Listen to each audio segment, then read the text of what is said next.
Alienation from God is always one-sided. As believers, we know that we know who God is, but often wonder if He knows who we are. Many people feel as if God is far from them, and has no idea about the state of their personal affairs. This was exemplified in an intense dream a friend of mine had, where he met Jesus and the first question he asked the Lord was, "Do you even know who I am?" In that scenario, many of us might have asked that same question because of a lack of personal communication between us and our Creator.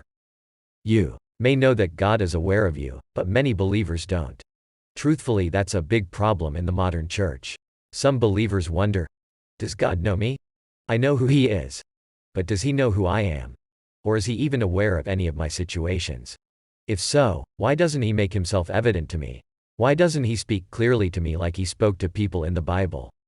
Actually, He didn't speak to everyone in the Old Covenant biblical period except to kings, prophets, and occasionally to priests.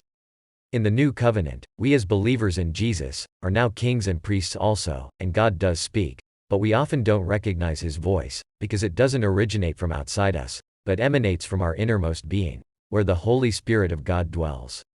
He communicates with us in our spirit man and desires that we communicate with Him in the same manner. Jesus said that the Holy Spirit within us relates the Father's messages to us. How? Usually through thoughts, impressions, mental pictures, and little nudges in our spirit. He speaks much more often than we realize, but we need to have our spiritual antenna tuned to the right channel to hear what He is saying. Similar to picking up TV, radio, or Wi-Fi signals, our heart and mind must be listening and looking for His message to us. We often have to work at enlarging our spiritual antenna so we receive, recognize, and hear His messages to us. How do we do that? Usually by spending time with Him, starting with reading and meditating on His Word, praying and conversing with Him, as a son or daughter with their dad. If we are in tune with God and His purposes, any separation or alienation from God is completely on our side. He loves to communicate with His sons and daughters in our reborn spirit. So, listen up.